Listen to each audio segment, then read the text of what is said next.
আন্তর্জাতিক যুব দিবস উপলক্ষে রাজধানীর চিন্মৈত্রী সম্মেলন কেন্দ্রে জাতীয়তাবাদী যুবদল, স্বেচ্ছাসেবক দল ও ছাত্র দলের উদ্যোগে আয়োজিত আলোচনা সভায় ভার্চুয়ালি যুক্ত হয়ে বক্তব্য রাখছেন বিএনপির ভারপ্রাপ্ত চেয়ারম্যান তারেক রহমান। আমরা সরাসরি তার বক্তব্যে চলে যাচ্ছি। তরুণ যুব শক্তিকে সব ধরনের সহায়তা দেওয়ার লক্ষ্যে বিএনপি এরই ভিতর প্রয়োজনীয় উদ্যোগ এবং পরিকল্পনা গ্রহণ করছে, যা আমাদের এখানে তরুণ আলোচক বৃন্দের কথা থেকে বেরিয়ে এসছে।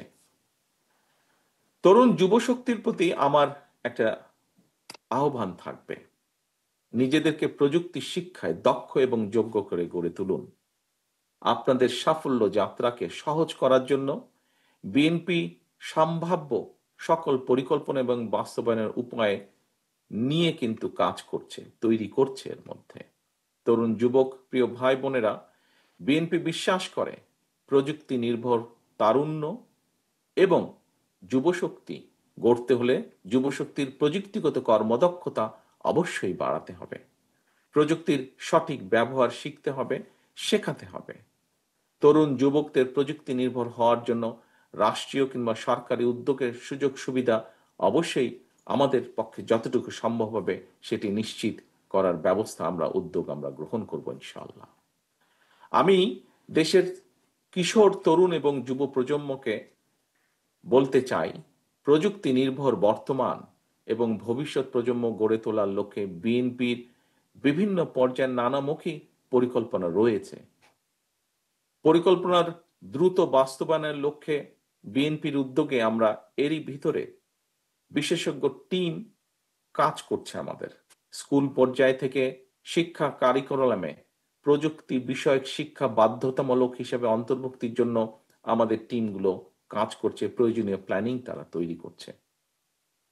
তারুণ্য এবং যুবশক্তি যারা শিক্ষা কারিকুলামের বাইরে রয়েছেন, তাদের প্রযুক্তি নির্ভর কর্মদক্ষতা বাড়ানোর জন্য আমাদের আলাদা কিছু প্ল্যানিং বা প্রোগ্রাম আমরা নিয়েছি, আমরা পরিকল্পনাগুলো করছি।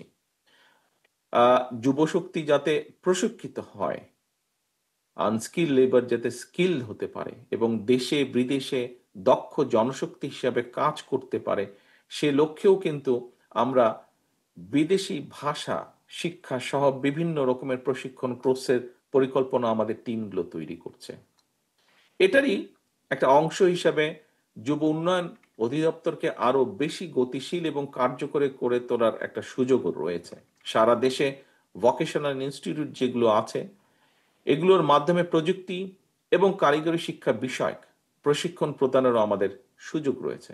আগ্রহী যারা যুবক রয়েছে, প্রশিক্ষণের মাধ্যমে তাদেরকে কিভাবে এক্সপার্ট হিসেবে, স্কিলড হিসেবে গড়ে তোলা যায়, বিএনপি সেই পরিকল্পনাগুলো তৈরি করছে।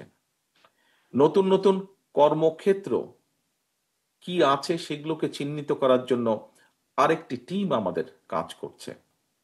অনেকগুলো বিভিন্ন সেক্টরে অনেকগুলো টিম আমরা তৈরি করেছি এবং এই টিমগুলো যে শুধুমাত্র যে বিএনপির নেতাকর্মীদেরকে নিয়ে তৈরি করা, নট দ্যাট। এখানে বাইরের বহু মানুষ এক্সপার্ট যারা যেই লাইনের এক্সপার্ট, যেই বিষয়ের এক্সপার্ট, তাদেরকেও আমরা এখানে ইনক্লুড করেছি। ফ্রিল্যান্সিং বা আউটসোর্সিং এর সুবিধার বিস্তারের জন্য এই সেক্টরে যে অর্থ যারা কাজ করছেন, যে অর্থটা ওনারা ইনকাম করছেন, এখানে একটা সমস্যা আছে যে সহজ উপায়ে অর্থটা তারা দেশে আনতে পারছেন না, সরাসরি তাদের কাছে আনতে পারছেন না। এবং যাতে তারা আনতে পারেন সেজন্য পেপাল, ওয়েজ, স্ট্রাইপের মতন যেটা ওয়াইজ স্ট্রাইপের মতন যে আন্তর্জাতিক পেমেন্ট গেটওয়ে আছে, এই সুবিধাটা যাতে চালু করা যায়, এর ভিতরে কিভাবে চালু করা যায়, কোথায় কি সমস্যা আছে, এই রিলেটেড যারা লোকজন আছে তাদের সাথেও আমরা আলোচনার চেষ্টা করছি, তাদের সাথে আমরা কথা বলছি। এর মধ্যে তাদের সাথে কথাবার্তাও হয়েছে।